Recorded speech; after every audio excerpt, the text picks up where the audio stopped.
Hello friends, welcome to your channel the preparation. তো নিজেদের channel the প্রিপারেশনে তোমাদের সকলকে স্বাগত। আমি তাপস কুম্ভকার। আজকে আমরা প্রাইমারি টেট 2025-এর চাইল্ড সাইকোলজি বিষয়ে ক্লাস করবো এবং প্রাইমারি টেটে আজকে আমাদের হচ্ছে 3 নম্বর ক্লাস বা তৃতীয় ক্লাস। আজকের ক্লাসে আমরা যে প্রশ্নগুলো নিয়ে আলোচনা করব সেই প্রশ্নগুলো কিন্তু বিভিন্ন আমাদের রাজ্যের যে প্রাইমারি টেটের প্রিভিয়াস ইয়ার কোশ্চেন সেখান থেকে কালেক্ট করেছি এবং প্রতিটি প্রশ্নের গুরুত্বপূর্ণ এবং শুধু প্রশ্নের উত্তর নেই, তার সাথে আমরা সমস্ত বিষয়গুলো কিন্তু ডিটেলসে আলোচনাও করব। তো আমাদের প্রথম যে প্রশ্নটা এখানে আছে সেই প্রশ্নটা কি দেখুন তো এখানে, যে পেডাগজি বা শিক্ষাবিদ্যার প্রাথমিক ফোকাস বা কেন্দ্রবিন্দু কি? অপশনগুলো দেখুন, আমি ডিটেলস আলোচনা করছি। বলা হয়েছে প্রথমে শ্রেণীকক্ষ ব্যবস্থাপনা, দ্বিতীয় নম্বরে আছে আমাদের শিক্ষার্থীর মূল্যায়ন, তৃতীয় নম্বরে শিক্ষণ ও শিখন, চতুর্থ নম্বর আছে কিন্তু পিটিএম বা প্যারেন্ট টিচার মিটিং, যেটাকে আমরা অভিভাবক বা শিক্ষক শিক্ষিকার একটা যোগাযোগ বা আমরা সভা বলে থাকি। ওকে, তো এই চারটার মধ্যে কোন জিনিসটা পেডাগজির প্রাইমারি ফোকাস হিসেবে কিন্তু কাজ করবে? পেডাগজির প্রাইমারি ফোকাস হিসেবে কাজ করবে কোনটা? ফার্স্ট অফ অল আমাদের জানতে হবে যে পেডাগজি জিনিসটা কি। না, পেডাগজি হচ্ছে কি আমাদের সাইকোলজির মানে চাইল্ড সাইকোলজি বলতে পারেন একটা শাখা, যেখানে মূলত আমরা ফোকাস করা হয় it's a theory about how to teach বা ইটস অ্যাক্ট অফ টিচিং। কিসের মাধ্যমে? Encompassing the strategy and method that facilitate the children's learning বা লার্নার যে লার্নিং সেটাকে ফ্যাসিলিটেট করবে কিন্তু।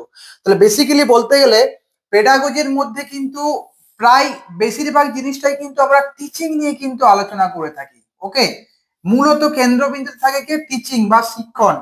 ওকে, কিন্তু এখানে শুধুমাত্র টিচিংটা নেই, তার সাথে কি আছে টিচিং ও লার্নিং আছে। তাই আমাদের এখানে অপশন সি হবে সঠিক উত্তর। আমি আবারও বলছি, যদি আপনার এখানে অপশনগুলো এইভাবে থাকতো যে একটাতে শিক্ষণ থাকতো আর একটাতে শিখন থাকতো, তখন কিন্তু টিচিংটাই কিন্তু আমাদের আনসার হতো। কিন্তু মানে আপনাকে প্রায়োরাইজেশনটা বুঝতে হবে যে পেডাগজির ক্ষেত্রে মূল যে কেন্দ্রবিন্দু থাকে সেটা থেকে শিক্ষণ।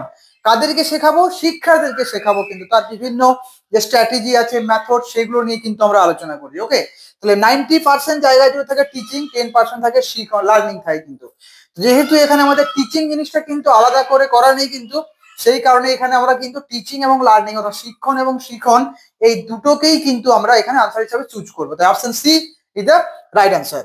দ্বিতীয় যে প্রশ্ন আছে আমাদের, দ্বিতীয় প্রশ্নে চলে যায়। দ্বিতীয় প্রশ্নে আমাদের এখানে কি বলা হয়েছে দেখুন, যে নিম্নলিখিত কোনটি শিক্ষণের মনস্তাত্ত্বিক নীতি নয়? ফার্স্ট অফ অল, শিক্ষণ বা শিক্ষণের কিছুগুলো প্রিন্সিপাল আছে কিন্তু সাইকোলজিক্যাল প্রিন্সিপাল। সেই প্রিন্সিপাল গুলোর মধ্যে থেকে আপনাকে আমরা ক্লাসে আপনাদের পড়িয়ে থেকেছি, যারা পাস করেন তারা জানেন যে 7 থেকে 8খানা আমরা প্রিন্সিপাল বলেছি, যে সেগুলো থেকেই পরীক্ষায় প্রশ্নগুলো আসে। কিন্তু এখানে বলা হয়েছে যে কোনটি শিক্ষণের মনস্তাত্ত্বিক নীতি নয়। পয়েন্ট টু বি নোটেড, শিক্ষণের শুধু নীতি বলেনি, জানতে চেয়েছে শিক্ষণের মনস্তাত্ত্বিক নীতি নয় কোনটি, সেটা আপনাকে জানতে চেয়েছে। কিন্তু প্রথমে বলা আছে জানা থেকে অজানা অর্থাৎ নোন টু আননোন, সহজ থেকে কঠিন অর্থাৎ সিম্পল টু কমপ্লেক্স আপনি বলতে পারেন, বা আপনি বলতে পারেন যে মানে সিম্পল টু হার্ড, সে যেতে পারে। জটিল থেকে সহজ, কমপ্লেক্স টু সিম্পল, মূর্ত থেকে বিমূর্ত, কংক্রিট টু অ্যাবস্ট্রাক্ট। ওকে, তো কোনটি বলা হয়েছে মনস্তাত্ত্বিক নীতি নয়? পয়েন্ট টু বি নোটেড, কি বলা হয় জানতে চাওয়া হয়েছে, নয় কোনটি। দেখুন, শিক্ষণের যে নীতিগুলো আছে সেগুলো হচ্ছে নোন টু আননোন, জানা থেকে অজানার দিকে যায়, এটা আমাদের শিক্ষণ নীতির মধ্যে পড়ে। সহজ থেকে কঠিনের দিকে যাই আমরা, আরোহী থেকে অবরোহীর দিকে যাই, মূর্ত থেকে বিমূর্তর দিকে যাই, আমরা সহজ থেকে জটিলের দিকে যাই, সিম্পল টু কমপ্লেক্স এর দিকে যাই। কিন্তু কিন্তু এখানে কি বলা হয়েছে, উল্টোটা দেওয়া আছে। তাহলে এটা কি আমাদের শিক্ষণের মনস্তাত্ত্বিক নীতি হতে পারে? কখনোই হতে পারে না। তাই এই ক্ষেত্রে আমাদের সঠিক উত্তরটি হয়ে দাঁড়াবে কিন্তু অপশন সি, জটিল থেকে সহজের দিকে এগিয়ে যাওয়া, এটি আমাদের শিক্ষণের মনস্তাত্ত্বিক নীতি নয়। ওকে, তৃতীয় প্রশ্নে আমরা চলে যাই। আমাদের তৃতীয় প্রশ্ন কি বলেছে, যে লরেন্স কোহেলবার্গের মতে নৈতিক বিকাশ হলো কোনটি? এখানে দেখুন, একটা জিনিস আপনাকে বুঝতে হবে, আমাদের চাইল্ড সাইকোলজি এন্ড পেডাগজি শুরু হওয়ার সাথে সাথে আমরা তিনটের কিন্তু মানে থিওরি পড়ি। একটা যা পিয়াজেটের থিওরি পড়ি, একটা আমরা ভাইগোডস্কির থিওরি পড়ি, একটা কোহেলবার্গের থিওরি পড়ি কিন্তু। ওকে, যা পিয়াজেটটা হচ্ছে কগনিটিভ ডেভেলপমেন্ট থিওরি, প্রোগ্রামের বিকাশ তত্ত্ব, ভাইগোডস্কিটা হচ্ছে সামাজিক নির্বৃত্তিবাদ বা সোশ্যাল কনস্ট্রাকটিভিজম, এবং কোহেলবার্গেরটাকে বলা হচ্ছে মোরাল ডেভেলপমেন্ট বা নৈতিক বিকাশ। ওকে, প্রশ্নটি হয়েছে যে লরেন্স কোহেলবার্গের মধ্যে নৈতিক বিকাশ বলতে কি বোঝানো হয়েছে। দেখুন, আমি আবারও বলছি, মানে টেটের যে পরীক্ষার প্রশ্নগুলো হয় সেগুলো অন্যান্য এক্সামের মতো নয়। এক্ষেত্রে আমাকে পুরো জিনিসটার কনসেপচুয়াল ক্ল্যারিটি আপনাকে রাখতে হবে, তবেই কিন্তু আপনি প্রশ্নগুলোর উত্তরটাকে ধরতে পারবেন। কিন্তু ক্লিয়ার? ওই কারণে ডিটেলসটা কিন্তু জানাটা জরুরি। কিন্তু এগুলো যেমন পড়ছেন আপনারা, এগুলো আপনারা নিশ্চয়ই আগে ডিটেলস পড়েছেন, তার এখানে প্র্যাকটিস হিসাবে এগুলো আসছে। কিন্তু ওকে, কিন্তু এরা যদি আপনি ডিটেলসটা পড়েন তাহলে এখান থেকে বুঝতে পারবেন কত রকমের প্রশ্ন তৈরি হতে পারে। সেই ধারণাটাই কিন্তু আমরা আমাদের ক্লাসে কিন্তু আপনাদের জানিয়ে থাকি। ওকে, আপনারা যদি আমাদের ক্লাসে এনরোল হতে ইচ্ছুক থাকেন যে আমি ক্লাসটা করতে চাই, ওকে, তাহলে আপনি আমাদেরকে এই যে নাম্বারটা আপনাকে এখানে আমি দিচ্ছি 9547564335, এই যে নাম্বারটা, এই নাম্বারে আপনি আমাদের হোয়াটসঅ্যাপ করুন প্রাইমারি টেট লিগে। আর যদি আপনি আপার প্রাইমারি টেট পড়তে চান, আপার প্রাইমারি ব্যাচও আমাদের শুরু হয়ে যাচ্ছে, তাহলে আপনি এটাতে আপার প্রাইমারি বা প্রাইমারি টেট যেটাই এডমিশন নিতে চান আপনি আমাদের সাথে যোগাযোগ করুন। আপনাদেরকে আমরা স্যাম্পল পিডিএফ দেবো। আপনি যদি বলেন যে আমি ডেমো ক্লাস দিতে চাই, আপনাদেরকে আমরা ডেমো ক্লাসও কিন্তু প্রোভাইড করে দেবো। ওকে, দেখুন, দেখে বোঝার চেষ্টা করুন। এবং মূল যে জিনিসটা আমরা বলতে চাইছি যে আমরা কিন্তু আমাদের যে ইন্টেনশনটা সেটা থাকে যাতে আপনি পরীক্ষায় কিন্তু কোয়ালিফাই করেন। ওকে, 2022 সালে প্রায় আমাদের 1400-র কাছাকাছি স্টুডেন্ট কিন্তু, মানে 1475-এর কাছাকাছি স্টুডেন্ট আমাদের কোয়ালিফাই করেছে। 2023-এ এত কম পার্সেন্টেজের মধ্যে থেকেও আমাদের প্রায় 1200-র কাছাকাছি স্টুডেন্ট কিন্তু আমাদের কোয়ালিফাই করেছে। ওকে, আমি এই ক্রেডিটটা নিজে নিচ্ছি না, আমি এটাতে ভেবে আমার আনন্দ হচ্ছে যে আমার পরিশ্রমটা তাদের কিন্তু মানে কি বলবো এক্সামটা কোয়ালিফাই করতে হেল্প করছে। এই ব্যাপারে আমি নিজেকে নিয়ে মানে কি বলবো মানে নিজেকে নিয়ে আমি খুশি আছি যে হ্যাঁ আমার পরিশ্রমটা কাজে লেগেছে। কিন্তু আপনি যদি চান আমাদের সঙ্গে যোগাযোগ করতে পারেন, ডেসক্রিপশন বক্সে হোয়াটসঅ্যাপের লিঙ্ক কোথায় সেখানেও যেতে পারেন, তবে আগে ক্লাসটা দেখে নিন কিন্তু। ওকে, বলা হচ্ছে কি এখানে নৈতিক বিকাশ কি, অংশটা অপশন এ তে কি আছে দেখুন, একটি অবিচ্ছিন্ন প্রক্রিয়া যা 6টি পর্যায়ে সঞ্চালিত হয়। শিশুর সামাজিক ও সাংস্কৃতিক প্রেক্ষাপটের উপর নির্ভর করে নৈতিক বিকাশ। শিশুদের আইকিউ এর সাথে সাথে এটা অন্তঃ সম্পর্কিত, অর্থাৎ আইকিউ যেমন হবে নৈতিক বিকাশও সেই রকম হবে। সম্পূর্ণরূপে জেনেটিক বা বংশগত কারণের উপর নির্ভর করে নৈতিক বিকাশ করতে। ফার্স্ট অফ অল দেখুন, অনেক সময় কি হয় যখন আপনি প্রশ্নের আনসার দিতে চাইবেন, যদি আপনার প্রশ্নের উত্তরটা জানা না থাকে তাহলে আপনি নৈতিক বিকাশের সাথে যে জিনিসগুলো সম্পর্কিত না সেগুলোকে এলিমিনেট করুন। এগুলোকে আমরা বলি কিন্তু এলিমিনেশন মেথড। অর্থাৎ যদি আপনার উত্তরটা জানা না থাকে বা কনফিউশন লাগে তখন কিন্তু আপনি এলিমিনেট করতে থাকুন কিন্তু। ওকে, নৈতিক বিকাশ কি বলা হয় যে শিশুর সামাজিক ও সাংস্কৃতিক প্রেক্ষাপটের উপর নির্ভর করে। দেখুন, লরেন্স কোহেলবার্গের যে মোরাল ডেভেলপমেন্ট থিওরি, এটা কিন্তু আপনার কখনোই বলেনি যে এটা আমাদের সামাজিক ও সাংস্কৃতিক প্রেক্ষাপটের উপর নির্ভর করছে, কিন্তু কিছু কিছু ক্ষেত্রে এর সাথে সম্পর্ক থাকবে, কিন্তু সর্বদা সেটাকে বলা যাবে না কিন্তু। তার জন্য অপশন বিটা আমাদের হবে না। শিশুর আইকিউর সাথে কিন্তু মোরাল ডেভেলপমেন্টের কোনো রিলেশন নেই। ওকে, জেনেটিকের ব্যবস্থার সাথেও কিন্তু নৈতিক বিকাশের কোনো সম্পর্ক নেই বংশগতির সাথে। তাহলে পড়ে রইল অপশন এ, তাই অপশন এ আমাদের এক্ষেত্রে সঠিক উত্তর হবে। অপশন এর সঠিক উত্তর আমাদের এটা বটেও কিন্তু। জিনিসটা কি দেখুন, বলা হয়েছে একটি অবিচ্ছিন্ন প্রক্রিয়া, অবশ্যই ঠিক। মোরাল ডেভেলপমেন্ট কিন্তু আমাদের একটা অবিচ্ছিন্ন প্রক্রিয়া, সারা জীবন ধরে চলতে থাকে কিন্তু। এবং যে 6টি পর্যায়ে বলা হয়েছে, বেসিক্যালি 3টে লেভেল আছে কিন্তু, 3টে আমাদের লেভেল আছে। প্রতিটি লেভেলস এর কিন্তু আবার দুটো করে কিন্তু আপনার স্টেজ আছে কিন্তু। কটা করে স্টেজ আছে? প্রতিটি লেভেলের দুটো করে স্টেজ আছে, সেই কারণে 3 দুগুণে 6টি পর্যায়ের কথা বলা হয়েছে এক্ষেত্রে। ওকে, তাই সঠিক উত্তর এক্ষেত্রে হচ্ছে আমাদের অপশন এ। পরের প্রশ্নে আমরা চলে যাই, চতুর্থ প্রশ্নে। চতুর্থ প্রশ্ন আমাদের বলা হয়েছে যে যা পিয়াজেটের মতে নিম্নলিখিত কোনটি সঠিক, কোনটি সঠিক কিন্তু। ওকে, দেখুন এই জাতীয় প্রশ্নও কিন্তু ইদানিং দিচ্ছে কিন্তু। কি জাতীয় প্রশ্ন সেটা বোঝার চেষ্টা করুন। আপনাকে এই যেমন এখানে রোমান হরফে 1 নম্বর 2 নম্বর বলা হয়েছে, আমরা ক্লাসের মধ্যে আলোচনা করি যে কোন একটা পার্টিকুলার জিনিস নিয়ে আপনাকে অনেকগুলো রোমান হরফে 1 2 3 4 দেবে, তারপর সেখান থেকে আপনাকে আইডেন্টিফাই করতে বলবে কোনটা ঠিক, কোনগুলো ঠিক বা কোনটি ভুল, কোনগুলো ভুল, এইভাবে কিন্তু। অর্থাৎ সম্যক ধারণা থাকা আবশ্যক কিন্তু। প্রশ্ন উত্তর পড়ে যদি বলেন পড়া মানে পাস করবো, তাহলে সেই সম্ভাবনাটা কিন্তু খুব কমে যাবে, মানে সম্ভাবনাটা কমে যাবে পাস করা। তাই আপনাকে ডিটেলস কিন্তু পড়তেই হবে। ওকে, এবার দেখুন প্রশ্নটা এখানে কি বলা হয়েছে যে যা পিয়াজেদের মধ্যে নিম্নলিখিত কোনটি সঠিক, ওটা কোনটা কারেক্ট আমাকে আইডেন্টিফাই করতে বলছে। দেওয়া আছে কি একটা অদৃশ্য অনুকরণ বা ইনভিজিবল ইমিটেশন, আর একটা হচ্ছে দৃশ্যগত অনুকরণ বা হচ্ছে আপনার ভিজিবল ইমিটেশন। ওকে, এই ইমিটেশনটাকে এখানে আপনারা একটা জিনিস বলে রাখি, এক্ষেত্রে আপনারা কিন্তু ইংরেজি ভার্সন যে কোশ্চেনটা সেটাও একটু পড়বেন কিন্তু, কারণ অনেক সময় কি থাকে এটা প্রিটেন্ড বলে থাকে, আবার আবার একটা কিন্তু ইমিটেশন বলে থাকে। ওকে, তো কোন জিনিসটা থাকছে সেটার উপর নির্ভর করে আনসারটা কিন্তু আমাদের হবে। তো এখানে যেহেতু অনুকরণ বলেছে, আমরা ইমিটেশনটাই এখানে কাজ করছি, কারণ এটা দিল্লির মানে পিআরটি তে এই প্রশ্নটা এসেছিল দিল্লিতে, সেখান থেকে প্রশ্নটা নেওয়া হয়েছে কিন্তু। কি বলা হয়েছে দেখুন, অদৃশ্য অনুকরণ কাকে বলা হচ্ছে, কে বলছে, যা পিয়াজের বলছে যে শরীরের সেই অঙ্গ দিয়ে অনুকরণ যেটা শিশু দেখতে পায় না, অর্থাৎ শরীরের যে অঙ্গটা শিশু দেখতে পায় না সেটা দিয়ে যদি সে কিছু অনুকরণ করে, তখন সেই অনুকরণটাকে আমরা বলবো অদৃশ্য অনুকরণ বা ইনভিজিবল ইমিটেশন। যেমন মুখ, নাক, চোখ, এগুলো কিন্তু।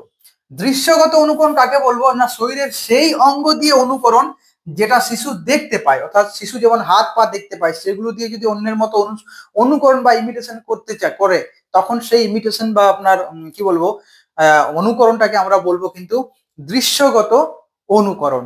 ওকে, এবার প্রশ্নটা কি, কোনটা সঠিক আপনাকে বলতে বলছে। দেখুন, যা পিয়াজের মতে ইনি বলেছেন যে অনুকরণ সাধারণত দু রকমই হতে পারে, একটা ভিজিবল, একটা ইনভিজিবল। ভিজিবলে একদম যে তথ্য দুটো দেওয়া আছে, দুটো তথ্যই কিন্তু একেবারে সঠিক তথ্য দেওয়া আছে। ওকে, তাই এই ক্ষেত্রে আমাদের কোনটি আনসার, কেবলমাত্র আই এটা তো হবে না, কেবলমাত্র টু এটাও হবে না, উভয়ই এটা কিন্তু আনসার হবে। ওকে, তাই option C is the right answer. এখানে আপনাদের বলে রাখি কিন্তু একটু পরে আপনারা মানে প্রশ্নগুলো পেতে পারেন পরবর্তী ক্ষেত্রে বিভিন্ন সময়, যে এই যে শিশুরা অনুকরণের মাধ্যমে শেখে। ওকে, এবং সেই অনুকরণটা কখন শুরু হয় এটা কিন্তু জানাটা জরুরি। কিন্তু যা পেঁয়াজের মধ্যে কখন সেটা শুরু হচ্ছে, যা পেঁয়াজের তো 4টা স্টেজ থাকে, কখন শুরু হচ্ছে সেটা জানাটা জরুরি কিন্তু, সে ব্যাপারে আমরা আলোচনা করছি পরবর্তী ক্ষেত্রে ধীরে ধীরে। ওকে, 5 নম্বর প্রশ্ন দেখুন কি বলা আছে, যে দৈহিক বিকাশের দৃষ্টিকোণ থেকে নিম্নলিখিত কোনটি কৈশোরকালে পরিণমনকে বর্ণিত করে। ওকে, কৈশোরকালের পরিণমনকে কিন্তু বর্ণিত করে কোন জিনিসটা, এটা আমাদের জানতে হবে কিন্তু। দেখুন, যে দৈহিক বিকাশ, ফিজিক্যাল যে ডেভেলপমেন্ট আছে, তার যে দৃষ্টিভঙ্গি, সেটার যে অ্যাঙ্গেল, সেখান থেকে যদি আমরা দেখি, তাহলে কৈশোরকালে, যেটাকে আমরা অ্যাডোলেসেন্স বলে থাকি, তার ম্যাচুরিটি বা পরিণমনকে বর্ণিত করে কোনটি। উভয় লিঙ্গের ক্ষেত্রেই পরিণমন প্রক্রিয়াটি প্রায় 4 বছর সময় প্রয়োজন, অর্থাৎ পুরুষ বা স্ত্রী, পুংলিঙ্গ বা স্ত্রীলিঙ্গ উভয় লিঙ্গের ক্ষেত্রে এই যে কৈশোরকালের যে পরিণমনটা, ওকে, তার জন্য 4 বছর সময়ের প্রয়োজন আছে। ওকে, 4 বছর সময় বলতে 4 বছরের যে সময়কালটা, সেটার কথা বলা হচ্ছে কিন্তু। দুই কি বলা আছে দেখুন, যে বয়স সন্ধিকালে ছেলে এবং মেয়ে উভয়েরই শারীরিক পরিবর্তন যা কৈশোরকালের বৃদ্ধিকে ত্বরান্বিত করে। ওকে, তাহলে কৈশোরকালের পরিণমনের ক্ষেত্রে দুটো তথ্য আমাদের দেওয়া আছে, বলা হয়েছে যে কোনটি কৈশোরকালের পরিণমনকে বর্ণনা করছে, এই দুটো তথ্যের মধ্যে কোনটি। অপশনগুলো দেখতে পাচ্ছেন এখানে, যে অপশনের মধ্যে আমাকে আইডেন্টিফাই করতে হবে যে কোনটি কোনটি নয়, কেবলমাত্র দুই, কেবলমাত্র এক, উভয়, কোনটি আমাকে এখান থেকে বেছে নিতে হবে কিন্তু। দেখুন, যদি কৈশোরকালের অ্যাডোলেশনের সময় কিন্তু একটা গুরুত্বপূর্ণ সময় থাকে কিন্তু বয়স সন্ধিকাল, যে বয়স সন্ধিকাল বা পিউবার্টি বলা হয় ছেলেদের ক্ষেত্রে, মেয়েদের ক্ষেত্রে সেই বয়স সন্ধিকালে হিউজ একটা শারীরিক পরিবর্তন আসে, সেই সময় তাদের মধ্যে একটা ম্যাচুরিটি আসে কিন্তু।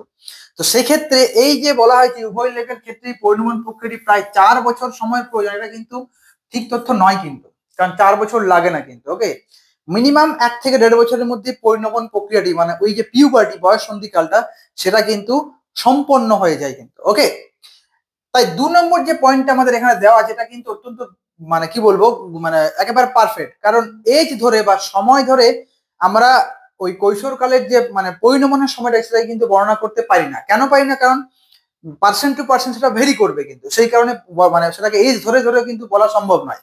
ওকে, এজ ধরে বলতে যে রেঞ্জটা, সেই রেঞ্জটা বলাটা সম্ভব নয় কিন্তু।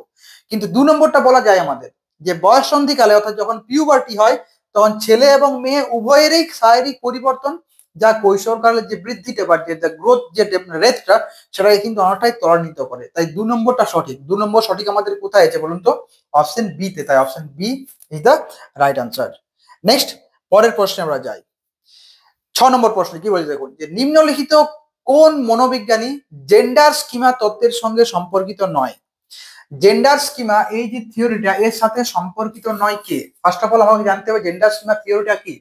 দেখুন, জেন্ডার স্কিমা থিওরিটা বলতে বোঝায় একটা মানে কালচারাল এবং সোসাইটিগত দিক থেকে শিশুরা যেভাবে বড় হয়ে উঠছে, তার মধ্য থেকেই তার মধ্যে একটা জেন্ডার রোলের একটা মেন্টাল ফ্রেম তৈরি হয়ে যায় শিশুর মধ্যে কিন্তু। এটাকেই বলা হচ্ছে জেন্ডার স্কিমা। এবং এই তত্ত্বটার সাথে মানে সব থেকে বহুল পরিচিত নাম হচ্ছে মনোবিজ্ঞানী স্যান্ড্রা ব্যাম। ইনার সাথে কিন্তু এই দুজন হালফারসন এবং ক্যারোলিন, এরা কিন্তু তাকে হেল্প করেছিলেন, মানে সহায় অ্যাসিস্ট করেছিলেন। ওকে, কিন্তু সিগমন্ড ফ্রয়েড ইনি কিন্তু জেন্ডার স্কিমার সঙ্গে সম্পর্কিত নন, ইনি সাইকো অ্যানালিটিক্স বা মনোবিশ্লেষণ যে তত্ত্ব আছে তার সাথে তিনি সম্পর্কিত। আমাদের প্রশ্নটা বলা যে জেন্ডার স্কিমা তত্ত্বের সঙ্গে সম্পর্কিত নয় কে, না আনসারটি হয়ে যাবে কিন্তু সিগমন্ড ফ্রয়েড। এখানে আমি আবার বলে রাখি, অনেক সময় প্রশ্ন আসতেই পারে যে জেন্ডার স্কিমা জিনিসটা কি। জেন্ডার স্কিমার বিষয়টা হচ্ছে কি, একটা শিশু যখন বড় হয়, সেই আপব্রিঙ্গিংটা যখন তার হচ্ছে, তখন সে যেরকম সমাজে বা যেরকম সাংস্কৃতিক প্রেক্ষাপটে বড় হচ্ছে, সেই বড় হওয়ার মধ্য দিয়েই তার মেন্টাল ফ্রেমে একটা জেন্ডার রোল কিন্তু ক্রিয়েট হয়ে যায়। যে ছেলেদের এটা কাজ, মেয়েদের এটা কাজ, ছেলেরা এরকম আচরণ করবে, মেয়েরা এরকম আচরণ করবে, এই যে জিনিসটা, এটাকে বলা হচ্ছে জেন্ডার স্কিমা। এবং এই জেন্ডার স্কিমার সঙ্গে অনেক সময় প্রশ্ন আসে, সাধারণত আমাদের মানে প্রশ্নটা এসেছিল রাজস্থান টেট থেকে নেওয়া হয়েছে, যে জেন্ডার স্কিমার সাথে সম্পর্কিতরা কি রয়েছেন, তখন আনসারটি হয়ে যাবে কিন্তু পার্টিকুলারলি ভাবে যদি বলা হয় না, এই তত্ত্বটা থিওরিটার উদ্ভাবকেই বা প্রবর্তক হলেন সান্ড্রা বেম, মনোবিজ্ঞানী। তার সাথে ইনারা দুজন তাকে অ্যাসিস্ট করেছিলেন কিন্তু। ওকে, তাহলে আমাদের প্রশ্ন এখানে কিন্তু ছেলে জানতে চাইনি, জানতে চেয়েছে কে সম্পর্কিত নয়, তার আনসারটি হয়ে যাবে কিন্তু অপশন সি। নেক্সট পরের প্রশ্নে আমরা চলে যাই আমাদের 7 নম্বর প্রশ্নে। কি বলেছে, পেঁয়াজের জ্ঞানমূলক বিকাশের কোন স্তরে শিশুরা অনুকরণ করতে শেখে? একটু আগে বলছিলাম যে জ্ঞানমূলক বিকাশের কোন স্তরে শিশুরা অনুকরণ করতে শেখে। 4টি স্টেজ আছে যা পেঁয়াজের। একটাকে বলা হয় সেন্সরি মোটর স্টেজ, একটাকে বলা হয় প্রি অপারেশনাল স্টেজ, একটাকে কংক্রিট অপারেশনাল স্টেজ, একটা হচ্ছে ফর্মাল অপারেশনাল স্টেজ। কিন্তু 4টি স্টেজ আছে যা পেঁয়াজের ক্ষেত্রে। ওকে, এটা দেখবেন সম্ভবত এই যা পেঁয়াজের থিওরিটা সম্পর্কে আমি স্যাম্পল পিডিএফ হিসাবে আপনাদেরকে যারাই আমাকে মেসেজ করেন যে আমি প্রাইমারির ব্যাপারে আমি জানতে চাই, তাদেরকে স্যাম্পল কপি হিসাবে কিন্তু এই যা পেঁয়াজের থিওরিটা আমরা কিন্তু দিয়ে থাকি তাদেরকে স্যাম্পল পিডিএফ হিসাবে, তারা জানবেন সেখানে কিন্তু জিনিসটা ডিটেলসে মানে আলোচনা করা আছে। বলা হয়েছে যে জ্ঞানমূলক বিকাশের কোন স্তরে শিশুরা অনুকরণ করতে শেখে। কি কি অপশন আছে, সংজ্ঞামূলক চিন্তন স্তর, নিয়মতান্ত্রিক সহায়তা স্তর, বাস্তব সক্রিয়তা স্তর, প্রাক ধারণামূলক স্তর। এগুলো যদি ইংরেজি টার্ম করেন, এই সংজ্ঞামূলক চিন্তনটাকে অনেক সময় কিন্তু আমরা সেন্সারি মোটর স্টেজ বলে থাকি। ওকে, আর নিয়মতান্ত্রিক সহায়তা স্তরকে বলা হয় ফর্মাল অপারেশনাল স্তর বলা হয়, বাস্তবটাকে কংক্রিট অপারেশনাল স্তর বলা হয়ে থাকে, প্রাক ধারণাত্মককে প্রি অপারেশনাল স্তর বলা হয়ে থাকে। ওকে, 4টে স্তর। তো দেখুন, অনুকরণ যদি বলা হয় এখানে কিন্তু মানে যা পেঁয়াজের মধ্যে অনুকরণটা কিন্তু প্রথম থেকেই শুরু হয়ে যায়, অর্থাৎ সেন্সরি মোটর স্টেজ থেকে শুরু হয়ে যায় কিন্তু, যেটা সেন্সরি মোটর স্টেজ সেখান থেকেই কিন্তু অনুকরণটা আমাদের শুরু হয়ে যায়। এবং সেক্ষেত্রে অনুকরণ থাকে ডেফার্ড ইমিটেশন। ডেফার্ড ইমিটেশন জিনিসটা কি বলুন তো, মানে শিশুরা কোনো একটা জিনিস কাউকে করতে দেখলো এবং তার অনুপস্থিতিতে সে সেটা করতে পারছে, ওই 0 থেকে 2 বছর বয়সের মধ্যেই তারা কিন্তু এই অনুকরণটা করতে পারে। হতে পারে কোনো কথা বলার ধরন বা কোনো কার্যকলাপ, এই যে জিনিসগুলো এগুলোকে ডেফার্ড ইমিটেশন বলা হয়। সেটা কিন্তু একেবারে মানে সেন্সরি মোটর যে স্টেজ, একেবারে যেটা ফার্স্ট স্টেজ যেটাকে বলা হয় আমরা, যেটাকে বলে সংজ্ঞামূলক, এখানে সংজ্ঞামূলক চিন্তন স্তর সেটাকে বলা হচ্ছে, সেখান থেকে শুরু হয় কিন্তু। ওকে, কিন্তু এই যে প্রশ্নটা এসেছিল, এই প্রশ্নটা কিন্তু আমরা আপনাদের নিচে অন্ধ্রপ্রদেশ স্টেট থেকে। সেখানে ইংলিশ ভার্সনের যে কোশ্চেনটা, সেখানে অনুকরণ বলতে বোঝানো হয়েছে আপনার প্রিটেন্ড। অনুকরণ বলতে সেখানে প্রিটেন্ড মানে ভান করার কথাটা বলা হয়েছে। আমি আবার এই জন্য আপনাদের বললাম যে ইংরেজি ভার্সন প্রশ্নটা দেখার চেষ্টা করুন, সেখানে কি বলা হয়েছে সেটা জানার চেষ্টা করুন। প্রিটেন্ড, যদি প্রিটেন্ড বলে বাচ্চারা, কখন বাচ্চারা প্রিটেন্ড করতে শেখে, ওকে, তখন কিন্তু আনসারটা হবে প্রি অপারেশনাল স্টেজ বা প্রাক ধারণামূলক স্তর। কিন্তু তখন হয়ে যাবে আনসারটা প্রাক ধারণামূলক স্তর। কিন্তু নর্মাল যদি অনুকরণ বলি যে কখন থেকে শুধু অনুকরণ করতে শিখে বাচ্চারা, তখন আনসারটা হবে কিন্তু সেন্সরি মোটর স্টেজ, একটা প্রথম যে স্টেজ সেখান থেকে করে কিন্তু। বাট যদি প্রিটেন্ড বলা হয়, প্রিটেন্ড করা বলতে কি, কেউ কিছু অঙ্গভঙ্গি করলো, কেউ কিছু বললো, সেইভাবে এই জিনিসটাকে ব্যক্ত করা, এই যে জিনিসটা কিন্তু এটাকে প্রিটেন্ড করা বা ভান করা, যেমন করছে সেই রকম। তো সেটা কিন্তু প্রাক ধারণামূলক স্তর থেকে তখন আসবে। অর্থাৎ প্রশ্নটার ইংলিশ ভার্সনটা নেবেন। তো আমরা এই প্রশ্নটা নিয়েছিলাম আপনার অন্ধ্রপ্রদেশ স্টেট থেকে, সেখানে প্রিটেন্ড বলা ছিল। ওকে, প্রিটেন্ড, তখন তার ক্ষেত্রে আনসারটা হয়ে যেত কি বলুন তো, অপশন ডি, প্রাক ধারণামূলক স্তর বা প্রি অপারেশনাল স্টেজ। কিন্তু যদি আমাদের বলে প্রশ্নটা যে ইমিটেশন নরমাল অনুকরণ করতে কখন শেখে, তখন আনসারটা হয়ে যাবে কিন্তু আমাদের মানে সেন্সরি মোটর স্টেজ, যেটাকে আমরা এখানে সংজ্ঞামূলক চিন্তন স্তরে বলা হচ্ছে কিন্তু। ওকে, আমি আবারও বলবো, এই ক্ষেত্রে এই যে বাংলা ভার্সন যেগুলো আছে না, এগুলো কিন্তু অনেক সময় কি হয় মানে একটু গড়বড়ে টাইপের, বা অনেক সময় গুগল ট্রান্সলেট করে কিন্তু দেওয়া হয়। তো সেক্ষেত্রে আপনাকে বলবো ইংরেজি ভার্সন কোশ্চেনটা থেকে আনসারগুলোকে কিন্তু চুজ করবেন। ওকে, নেক্সট 8 নম্বর প্রশ্নে আমরা চলে যাই। আমাদের 8 নম্বর প্রশ্ন কি, নিম্নলিখিত কোনটি প্রারম্ভিক বাল্যকালের বৈশিষ্ট্য নয়? প্রারম্ভিক বাল্যকাল, প্রারম্ভিক বাল্যকাল মানে ক্লাস 2 পর্যন্ত প্রায়। ওকে, এই ক্লাস 2 পর্যন্ত যেটা 6-7 বছর, সেরকম প্রারম্ভিক বাল্যকালের মধ্যে আমরা রাখি। শৈশবটা 0 থেকে 2 এর মধ্যে থাকে শৈশব, তারপরে প্রারম্ভিক বাল্যকালটা আসে। বাল্যকালটা প্রায় পিউবার্টি পর্যন্ত চলে আমাদের। পিউবার্টির ঠিক আগেটা অর্থাৎ একবারে ক্লাস 5, মূলত এই প্রারম্ভিক মানে বাল্যকাল, শুধু প্রারম্ভিক নয়, বাল্যকাল বা এই যে আপনার কি বলবো, এই বাল্যকালের মধ্যে শিশুরা প্রাথমিক শিক্ষাটা কিন্তু কমপ্লিট করে, প্রাইমারি লেভেল ক্লাস 1 to 5টা। ওকে, এবং তারপরে যখন যায় সে অ্যাডোলেসেন্স যায়, তখন কিন্তু সে আপার প্রাইমারিতে যাচ্ছে। ওকে, মানে জিনিসটা কি হয়, আপার প্রাইমারি ওই 5, 6, 7 সেই সময়টা বাল্যকাল আর কৈশোরকালটার মধ্যে একটু মিশে হয় কিন্তু। এখানে প্রশ্নটা বলা হয়েছে যে প্রারম্ভিক বাল্যকালের বৈশিষ্ট্য নয় কোনটি? প্রি গ্যাং এজ, ইমিটেটিভ স্টেজ, ওকে, কোশ্চেনিং এজ নাকি গ্যাং এজ? দেখুন, গ্যাং এজটা কিন্তু প্রারম্ভিক বাল্যকালের বৈশিষ্ট্য নয়, এটা বাল্যকাল তথা অ্যাডোলেসেন্স সেই সময়ের কিন্তু একটা বৈশিষ্ট্য হচ্ছে আমাদের গ্যাং এজ। তাহলে এই গ্যাং এজ বাদ দিয়ে বাকি তিনটেই কিন্তু আমাদের প্রারম্ভিক বাল্যকালের বৈশিষ্ট্যের মধ্যে পড়ে। আমাদের প্রশ্নটা কি জানতে চেয়েছে? কোনটি প্রারম্ভিক বাল্যকালের বৈশিষ্ট্য, সেটা জানতে চাইনি। জানতে চেয়েছে কি বলুন তো, কোনটি প্রারম্ভিক বাল্যকালের বৈশিষ্ট্য নয়। ওকে, তাই এই ক্ষেত্রে আমাদের সঠিক উত্তরটি হয়ে যাবে কিন্তু অপশন ডি, গ্যাং এজ এটা প্রারম্ভিক বাল্যকালের বৈশিষ্ট্য নয়। নেক্সট পরের প্রশ্ন চলে যাই। প্রকৃতি ও প্রতিপালন শীর্ষক বিতর্ক নিম্নলিখিত কোনটির সঙ্গে সম্পর্কিত? প্রকৃতি ও প্রতিপালন, এটা সিটেটে এই প্রশ্নটা বারবার পাবেন, যেটাকে বলা হয় নেচার অ্যান্ড নার্চার। ওকে, প্রকৃতি পরিপালনকে অ্যাকচুয়ালি এখানে বলা হয় nature, okay, and nurture. Nurture মানে আমি কিভাবে প্রতিপালন করছি কিন্তু, ওকে, নেচার অ্যান্ড নার্চার বলা হচ্ছে। এটা মানে এটা কিসের সঙ্গে সম্পর্কিত? বংশগতি ও পরিবেশ, আচরণ ও পরিবেশ, পরিবেশ ও বায়োলজি, পরিবেশ ও লালন পালন, কিসের সঙ্গে সম্পর্কিত? যখন আক্ষরিক অর্থে কেউ যায় যে প্রতিপালন মানে তো লালন পালন, তখন অনেকেই কিন্তু অপশন ডি তে আনসার করে আসেন, কিন্তু এক্ষেত্রে অপশন ডি আনসার হবে না। নেচার এন্ড নার্চার বলতে শুধুমাত্র জেনেটিক্স এন্ড বিহেভিয়ার, মানে জেনেটিক্স এন্ড এনভায়রনমেন্ট, এটাই কিন্তু বোঝানো হয় কিন্তু, অর্থাৎ বংশগতি এবং পরিবেশকে বোঝানো হয় নেচার এন্ড নার্চার বলতে। তাই option A is the right answer. এটা অনেকেই কিন্তু অপশন ডি করে ভুল করেন। ওকে, কারণ প্রকৃতি মানে যে আমাদের প্রকৃতি আছে, পরিবেশ, সেটার সাথে বলা হয়তো প্রতিপালন লালন পালন বলে, কিন্তু অপশন ডি আনসার হবে না। আনসারটা হবে কিন্তু বংশগতি ও পরিবেশ, জেনেটিক্স মানে হেরিডিটি এন্ড এনভায়রনমেন্ট, এটাকে কিন্তু নেচার এন্ড নার্চার বলে কিন্তু মানে বিতর্ক সব বলতে বোঝায় কিন্তু এটা। ওকে, নেক্সট। একটি 16 বছরের শিক্ষার্থীর আইকিউ টেস্টে 75 স্কোর পেল, তার মানসিক বয়স কত? আইকিউ টেস্টে এখন আইকিউর ফর্মুলা কাজে লাগাতে হবে। আইকিউর ফর্মুলা কি সেটা বলুন তো? না, আইকিউ ইকুয়ালস টু আমরা জানি যে mental age divided by chronological age into 100, এখান থেকে আমরা কিন্তু আপনার আইকিউটা পাই। এখানে আইকিউ আমাদের কত দেওয়া আছে? 75 দেওয়া আছে। ওকে, এগুলো থেকে ম্যাথমেটিক্যাল ক্যালকুলেশন করতে হবে, মেন্টাল এজটা আমাদের বের করতে হবে। তাহলে মেন্টাল এজ হলো আমাদের এখানে। ওকে, ক্রোনোলজিক্যাল এজটা কত দেওয়া আছে আমাদের এখানে? ক্রোনোলজিক্যাল এজ 16 বছর, 16 দেওয়া আছে, গণিত আমাদের এখানে 100। সমাধানের মতন মেন্টাল এজ যদি আমরা এখান থেকে বের করতে চাই, যে বা মেন্টাল এজ ইকুয়ালস টু, তাহলে কি হবে আমাদের এখানে? 75 এর সঙ্গে 16 গুণ হবে, তাহলে 75 গুণিত 16 ডিভাইডেড বাই 100। ওকে, এই 100টা তো নিচে চলে আসবে এইদিকে নাকি? 25 দ্বারা কাটুন, 3 পঁচিশে 75, 4 পঁচিশে 100, আবার 4 দ্বারা কারণ 4 4 16, 3 4 12 বছর। কত বছর? 12 বছর। Option D is the right answer. বোঝা গেল? এই জাতীয় প্রশ্ন কিন্তু একটা করে সাধারণত অনেক সময় আসেই আসে এটা। নেক্সট পরের প্রশ্নটা চলে যায় 11 নম্বর প্রশ্ন। 11 নম্বর প্রশ্ন আমাদের কি বলেছে? শিখনের লেখচিত্র থেকে বোঝা যায়। শিখনের লেখচিত্র থেকে কি বোঝা যায়? এখানে একটা জিনিস গুরুত্বপূর্ণ বলি, কিন্তু গুরুত্বপূর্ণ জিনিস, শিখনের লেখচিত্রটাকে অনেক সময় লার্নিং গ্রাফ, আবার অনেক সময় লার্নিং কার্ভ বলা হয় কিন্তু।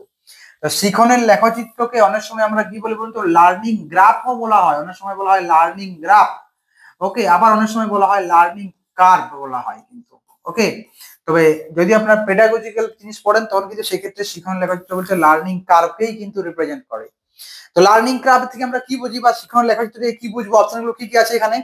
শিখনের অনুপাত অর্থাৎ লার্নিং রেশিও, শিখনের ক্রম নিম্নমান প্রক্রিয়া, প্রক্রিয়া, শিখনের ক্রম নিম্নমান প্রক্রিয়া অর্থাৎ কতটা শিখনটা ঘাটতি হচ্ছে সেটা, শিখনের ক্রম পরিবর্তন প্রক্রিয়া অর্থাৎ কিরকম ভাবে শিখনের আপনার যে পরিবর্তনটা সেটা ক্রমশ কিভাবে পরিবর্তিত সেটা জানতে পারবো, নাকি উপরের কোনোটি নয়। দেখুন, শিখনের লেখচিত্রে কি হয়, আপনি বিষয়টা বলছি এখানে। শিখনের লেখচিত্রে কি থাকে? এই রকমের একটা ওয়াই অক্ষ, এটা হচ্ছে এক্স অক্ষ থাকে, এটা হচ্ছে এক্স অক্ষ বলি আমরা, এটাকে বলা হচ্ছে ওয়াই অক্ষ থাকে। ওকে, এক্স অক্ষ দিয়ে সাধারণত টাইমটাকে রিপ্রেজেন্ট করা হয়, যে কত সময় ধরে হলো, আর ওয়াই অক্ষ দিয়ে যে লার্নিং যে প্রসেসটা সেটাকে কিন্তু রিপ্রেজেন্ট করা হচ্ছে কিন্তু ওয়াই অক্ষ দিয়ে। এইভাবে লার্নিং শিখনের কার্ভটা কি হয়? সাধারণত এই রকমের হয়, অনেক সময় বেশিরভাগ ক্ষেত্রে এই রকমই হবে কিন্তু। ওকে, লার্নিং কার্ভ সেই জন্য বলা হয়, অর্থাৎ শিখন সময়ের সঙ্গে সঙ্গে শিখনের ক্রম পরিবর্তন প্রক্রিয়াটা কিভাবে চেঞ্জ হচ্ছে সেটাই আমরা এই লার্নিং কার্ভ থেকে জানতে পারি। সঠিক উত্তর এক্ষেত্রে হয়ে যাবে আমাদের কিন্তু অপশন সি, শিখনের ক্রম পরিবর্তন প্রক্রিয়া। Option C is the right answer. Next পরের প্রশ্নে আমরা চলে যাই আমাদের 12 নম্বর প্রশ্ন। কি বলা সেটা দেখুন। শ্রেণীকক্ষে একজন অমনোযোগী শিক্ষার্থীর সাথে শিক্ষক শিক্ষিকা হিসাবে আপনি কিভাবে আচরণ করবেন? কি রকম শিক্ষা সেটা দেখুন। অমনোযোগী শিক্ষার্থীর ক্ষেত্রে কি করবেন? অপশনগুলো কি পড়ে নিই, তারপরে আমি আলোচনা করছি। তাকে শ্রেণীকক্ষের বাইরে বেরিয়ে যেতে বলবেন, get out of my class, এটা বলবেন, নাকি সমগ্র শ্রেণীর সামনে তাকে তিরস্কার করবেন, স্কোল্ডিং করবেন, তার সাথে কথা বলে অমনোযোগের কারণ খুঁজে বের করবেন, নাকি তাকে প্রচুর পরিমাণে বাড়ির কাজ দিতে হবে? কোনটা করতে হবে? যে অমনোযোগী হয়েছে তাহলে বাড়ির কাজ দিলে সে হয়তো মনোযোগী হয়ে যাবে, কোনটা আমরা করবো? ফার্স্ট অফ অল দেখুন, এগুলো পেডাগজিক্যাল ইস্যু থেকে প্রশ্নগুলো আসে। যখনই কোনো পেডাগজিক্যাল ইস্যু বা প্রবলেম আপনাকে দেওয়া হবে, সেক্ষেত্রে আপনি এই যে টিচার, আপনার প্রথম কাজ কি হবে বলুন তো? সমস্যাটার কারণটা খুঁজে বের করা। প্রথম কাজ কি? সমস্যাটার কারণ খুঁজে বের করা। এটা হচ্ছে আপনার এই যে টিচার হিসেবে কাজ, কিন্তু সেটা আমরা কোথায় পাবো? এই ক্ষেত্রে অপশন সি বের পাবো। তার সাথে কথা বলে অমনোযোগের কারণটাকে খুঁজে বের করতে হবে। ওকে, কখনোই তিরস্কার করা যাবে না, তাকে বাইরে বেরিয়ে যেতে বলা যাবে না, কিন্তু এগুলো কিন্তু শিক্ষার্থী কেন্দ্রিক যে অ্যাপ্রোচ বা লার্নার সেন্টার্ড অ্যাপ্রোচের পরিপন্থী কিন্তু। ওকে, ক্লিয়ার? তাই অপশন সি হবে এই ক্ষেত্রে সঠিক উত্তর। নেক্সট, পরের প্রশ্নে আমরা চলে যাই। আমাদের পরের প্রশ্ন বলা হচ্ছে যে বুদ্ধিমত্তার পরীক্ষায় দেখা গেল যে রবি গড় মানের চেয়ে উপরে অবস্থান করছে। আইকিউর ক্ষেত্রে, আইকিউ টেস্টে দেখা গেল যে গড় যে অ্যাভারেজ যে মান আছে তার থেকে উপরে কাজ করছে। এখানে বলে রাখি কিন্তু আইকিউর ক্ষেত্রে যদি বলা হয় যে আইকিউ কার্ভটা, আপনার শ্রেণীকক্ষে আইকিউ কার্ভটা কেমন হবে না? বেল শেপ হবে, ঘন্টা আকৃতি হবে কিন্তু। যেখানে ওই কম আইকিউ বিশিষ্ট খুব কম থাকবে, বেশি আইকিউ বিশিষ্ট কম থাকবে, বেশি সংখ্যা থাকবে গড় মান বিশিষ্ট, যেটা বেল শেপ কার্ভ বলা হয়। সে প্রশ্ন বলে যে আপনার শ্রেণীকক্ষের আইকিউ টেস্ট করা হলে যে লেখচিত্র করেন সেটি কি রকমের হবে? আনসারটা হবে কিন্তু বেল শেপ। ওকে, এবার বলে রাখি তাহলে গড় মানের চেয়ে সে উপরে অবস্থান করছে, যদিও পঠন গঠন সমাজ বিজ্ঞান এবং বিজ্ঞানে তার গ্রেড খুবই কম। পয়েন্ট টু বি নোটেড, কিসে কম আছে? পঠন, রিডিং, বানান গঠন, স্পেলিং এর ক্ষেত্রে, সমাজ বিজ্ঞান, সোশ্যাল সায়েন্স এবং বিজ্ঞান সায়েন্সে তার গ্রেড কিন্তু খুবই কম। কিন্তু গণিতে তার গ্রেড খুব ভালো, লেখার দক্ষতাও যথেষ্ট ভালো। রবি নিম্নলিখিত কোনটির সঙ্গে সম্পর্কিত? ডিসক্যালকুলিয়া, ডিসগ্রাফিয়া, ডিসলেক্সিয়া নাকি ডিসফেসিয়া? লার্নিং ডিসঅর্ডার বলা হয় এগুলো কিন্তু। ওকে, বা লার্নিং ইম্পেয়ারমেন্ট বলা হয়। চারটে আমরা পেয়ে থাকি কিন্তু। ওকে, ডিসক্যালকুলিয়া, ডিসগ্রাফিয়া, ডিসলেক্সিয়া, ডিসফেসিয়া, এর সাথে অটিজম অনেক সময় যোগ করা হয়। ওকে, তো এগুলো নিয়ে আমরা আলোচনা করি ক্লাসের মধ্যে, এবং আপনাদেরকে এখানেও কিন্তু আমরা ধীরে ধীরে যত কোশ্চেন আনসার আলোচনা করি তখন আমরা এই জিনিসগুলো আলোচনা করে থাকি। তো বলা হয়েছে কি এখানে দেখুন তো, যে কোনটির সঙ্গে সম্পর্কিত? ফার্স্ট অফ অল, ডিসক্যালকুলিয়া মানে কাকে বলি বলুন তো? যার অ্যারিথমেটিক প্রবলেম থাকে, গণনা করার প্রবলেম থাকে। কিন্তু গণনা করার ক্ষেত্রে আর কি কোনো প্রবলেম আছে? নেই। কেন নেই? কারণ গণিতে তার গ্রেড খুব ভালো। ডিসগ্রাফিয়া আমরা কখন বলি বলুন তো? ডিসগ্রাফিয়া বলি কিন্তু যখন সে লিখার ক্ষেত্রে তার অসুবিধা থাকে, লিখন দক্ষতা, রিড রাইটিং। কিন্তু এখানে তো লেখার দক্ষতা যথেষ্ট ভালো বলা হয়, তাহলে ডিসক্যালকুলিয়া হবে না, ডিসগ্রাফিয়া হবে না। কিন্তু ডিসলেক্সিয়া আমরা কাকে বলি? ডিসলেক্সিয়া হচ্ছে রিডিং ডিসঅর্ডার, অর্থাৎ তার পড়তে অসুবিধা, যেটা কিন্তু এখানে আমরা দেখতে পাচ্ছি যে পঠনের ক্ষেত্রে তার গ্রেডটা কিন্তু খুবই কম। প্রশ্নের ধরন বুঝতে পারছেন তো? এইরকম ভাবে প্রশ্নগুলো আসে কিন্তু। প্রশ্নটা আমরা নিয়েছি আপনার মানে ত্রিপুরা টেট থেকে প্রশ্নটা নিয়েছি এটা আমরা। ওকে, প্রশ্নের ধরনটা দেখুন, বোঝার চেষ্টা করুন কিরকম ভাবে প্রশ্নটা আসছে কিন্তু। আর সরাসরি জিজ্ঞাসা করছে না, গল্পের মাধ্যমে আপনাকে খুঁজে নিতে হবে যে কোন জিনিসটার সঙ্গে ম্যাচ করবে। তাই সঠিক উত্তর এক্ষেত্রে হয়ে যাবে কিন্তু option C, dyslexia is the right answer. ডিসপেসিয়া হচ্ছে মৌখিক অসামঞ্জস্যতা। সাধারণত মানে কি, মানে মুখের সামঞ্জস্যতা থাকে না, সে মানে কি বলবো, এলোমেলো করে সে যখন পড়তে পারে সেটাকে বলা হয়। তো সেক্ষেত্রে সেটাও ডিসলেক্সিয়ার মধ্যেই পড়ে, কিন্তু মৌখিক অসামঞ্জস্যকে আমরা ডিসপেসিয়া বলে থাকি। ওকে, নেক্সট পরের প্রশ্নে আমরা চলে যাই। 14 নম্বর প্রশ্ন আমাদের কি বলেছে দেখুন তো এখানে, যে শিখন হলো একটি প্রগতিশীল আচরণ অভিযোজন প্রক্রিয়া। এটা প্রক্রিয়া। ওকে, কোন শিক্ষাবিদ এই বক্তব্যটি দিয়েছেন? লার্নিং, শিখন হলো একটি প্রগতিশীল আচরণ অভিযোজন প্রক্রিয়া। কে বলেছেন? মনোবিদ স্কিনার, উডওয়ার্ড, ক্রোয়েনক্রো নাকি জাপিয়াজের? দেখুন এই জাতীয় বক্তব্যগুলোর বেশ কিছু সংকলন থাকে যেগুলো জানতে চাই। এখানে নয় প্রশ্নটা একটার থেকে দেওয়া হয়েছে, অনেক সময় প্রশ্ন আপনাকে কি দিয়ে জানেন তো, এরকম করে আপনার দুটো কালাম দিয়ে দেবে কিন্তু। ওকে, কালাম এ আর কালাম বি। এইদিকে হয়তো কারো বক্তব্য বা থিওরি দিল, এইদিকে তাদের নাম দিল, সেগুলোকে আপনাকে ম্যাচিং করতে হবে কিন্তু। ওকে, তো এই জাতীয় প্রশ্নের জিনিসগুলোর এক জায়গায় সমস্ত তথ্যগুলোকে আমরা সংগৃহীত করে আপনাদেরকে ক্লাসে কিন্তু প্রোভাইড করে থাকি। ওকে, তো সঠিক উত্তর এক্ষেত্রে যাবে কিন্তু মনোবিদ Skinner, option A is the right answer. ইনি বলেছেন যে শিখন হলো একটি প্রগতিশীল আচরণ অভিযোজন প্রক্রিয়া। নেক্সট 15 নম্বর প্রশ্ন দেখুন কি বলা হয়েছে এখানে। সৃষ্টি দ্বিতীয় শ্রেণীর শিক্ষার্থী, শিক্ষক শিক্ষিকা তাকে মূল গণিত বা বেসিক ম্যাথমেটিক্স শিখিয়েছেন। বেসিক ম্যাথমেটিক্স এর মধ্যে যোগ বিয়োগ গুণ ভাগ যেগুলো থাকে, যেগুলো আমরা দৈনন্দিন জীবনে যেগুলো ব্যবহার করতে থাকি, সেগুলো শিখিয়েছেন। পরের দিন তার মায়ের সাথে শপিং এ গিয়ে দোকানদারের হিসাবে সে ভুল ধরেছিল। এটি কি ধরনের শিখন? এই শিখনটাকে আমরা কি ধরনের শিখন বলবো? মানে অ্যাকচুয়ালি শিখন না বলে এটা পড়ানো উচিত ছিল কি ধরনের শিখন সঞ্চালন। ওকে, এটি কি ধরনের শিখন সঞ্চালন, এটা লিখে নেবে একটু। সঞ্চালন জানতে চাইবে যে কি ধরনের এটা লার্নিং ট্রান্সফার বা কি ধরনের শিখন সঞ্চালন। ওকে, ঋণাত্মক সঞ্চালন, ধনাত্মক সঞ্চালন, দ্বিমুখী নাকি শূন্য সঞ্চালন, কোনটি হবে? ফার্স্ট অফ অল জানতে হবে যে এই যে ঋণাত্মক সঞ্চালন বা নেগেটিভ ট্রান্সফার বলতে কি বোঝা যায়। কোনো একটা জিনিস শেখার ফলে যদি আমার আহ পরবর্তী ক্ষেত্রে কোনো একটা কিছু জিনিস শিখতে বাধা দেয় আমাদেরকে, সেটাকে তখন বলবো কিন্তু ঋণাত্মক সঞ্চালন। ধনাত্মক সঞ্চালন, কোনো একটা জিনিস শিখলাম সেটা পরবর্তী কোনো একটা শিখনে যদি আমাদের সহায়তা করে তখন সেটাকে বলা হয় ধনাত্মক সঞ্চালন। দ্বিমুখী সঞ্চালন, দ্বিমুখী সঞ্চালন মানে দুটো জিনিসের শিখনই একে অন্যকে কিন্তু কি বলবো মানে প্রভাবিত যখন করে তখন সেটাকে দ্বিমুখী সঞ্চালন বলা হয়। শূন্য সঞ্চালন যখন কোনো একটা জিনিসের শিখন অপর একটা শিখনকে আমাদের কোনো রকম ভাবে সহায়তাও করে না, আবার সেটাকে মানে প্রশমিত মানে করে, প্রশমিত করে না বা বাধাও দেয় না, তখন তাকে আমরা শূন্য সঞ্চালন বলবো। এদের ডিটেলস এক্সাম্পল আমরা ধীরে ধীরে কোশ্চেন আনসার আলোচনার সাথে সাথে করবো। কিন্তু এখানে দেখুন কি হয়েছে, সে যেটা শিখেছে তারই সে কিন্তু সে অ্যাপ্লাই করেছে, সেই জিনিসে সে অ্যাপ্লাই করেছে, তার সেই শিখনটা তার এখান থেকে কাজে লেগেছে, তাহলে এটাকে আমরা বলবো কিন্তু ধনাত্মক সঞ্চালন। Option B is the right answer. Next, পরের প্রশ্নে আমরা চলে যাই 16 নম্বর প্রশ্নে। একই সময়ে কোনো ব্যক্তির মধ্যে দুটি বিপরীত আকাঙ্ক্ষার বর্তমান থাকলে তাকে কি বলা হয়? একই সময়ে দুটো ব্যক্তির মধ্যে দুটো বিপরীত আকাঙ্ক্ষা থাকছে, যেমন জিনিসটা কিরকম যে আমার এ চাই আবার বিও চাই, আবার এ এবং বি দুটো একে অপরের অন্য অপোজিট, কিন্তু তখন সেটাকে বলা হচ্ছে কিন্তু কি বলবো আমরা মনোবিজ্ঞান, সেটা কি বলা হয়? দ্বন্দ্ব, নৈরাশ্য বা ব্যর্থকরণ, অ্যাংজাইটি বা উদ্বেগ, নাকি চাপ বা স্ট্রেস, কি বলবো তখন সেটাকে? দেখুন, একই সময়ে কোনো ব্যক্তির মধ্যে যদি দুটো বিপরীত আকাঙ্ক্ষা বর্তমান থাকে তখন তাকে কনফ্লিক্ট বা দ্বন্দ্ব বলা হয়। Option A is the right answer. Okay, তো এই ছিল আমাদের আজকের ক্লাস। ক্লাসটি কেমন লেগেছে কিন্তু আমাদের অবশ্যই জানাবেন। আর যদি আপনারা বলেন যে আমরা আপনাদের সাথে ক্লাসে যোগাযোগ করতে চাই, যুক্ত হতে চাই, তাহলে আপনারা আমাদেরকে এই যে নাম্বারটা আছে এই নাম্বারে হোয়াটসঅ্যাপ করতে পারেন। প্রাইমারি টেট বা আপার প্রাইমারি টেট লিখে কিন্তু হোয়াটসঅ্যাপ করুন। হোয়াটসঅ্যাপের লিঙ্ক ডিসক্রিপশন বক্সে দেওয়া থাকবে। ওকে, আমরা আপনাদেরকে ডিটেলসটা সেখানে জানিয়ে দেবো কি কি ক্লাস পাবেন না পাবেন। ওকে, এবং যদি বলেন যে আমি ডেমো ক্লাস দিতে চাই আপনাকে বলবেন, আমরা কিন্তু আমরা আপনাকে ডেমো ক্লাসও প্রোভাইড করবো। ওকে, দেখে শুনে তারপরে সিদ্ধান্ত নেবেন। তবে এটা এসে করতে পারি বিগত 8 বছরে আমার কিন্তু টেট গাইডের আমার এক্সপিরিয়েন্স আছে, সেখান থেকে বলতে পারি নিরাশ আপনাকে করবো না কিন্তু। ওকে, যে জিনিসগুলো পড়াবো আপনার মনে হবে পরীক্ষার হলে গিয়ে যে আমি এগুলো পড়েছি, কিন্তু এবার আপনি নিজেকে সেইভাবে তৈরি করতে এবং সেই তৈরির গাইডেন্সটাকে আপনি কিভাবে পাবেন সেটা কিন্তু আমাদের ক্লাসেই কিন্তু আমরা আলোচনা করতে থাকবো। ওকে, তো দেখা হচ্ছে আগামী ক্লাসে। ভালো থাকুন, সুস্থ থাকুন, প্রচুর পরিমাণে পড়াশোনা করুন। সবসময় একটা কথা মনে রাখবেন, কঠোর পরিশ্রম ব্যতীত জীবনে কখনো সফলতা পাওয়া যায় না। তাই নিজের বেস্ট দেওয়ার চেষ্টা করুন, সফল আপনি হবেন, এটা গ্যারান্টেড। ওকে, তো tata bye, thank you, Jai Hind.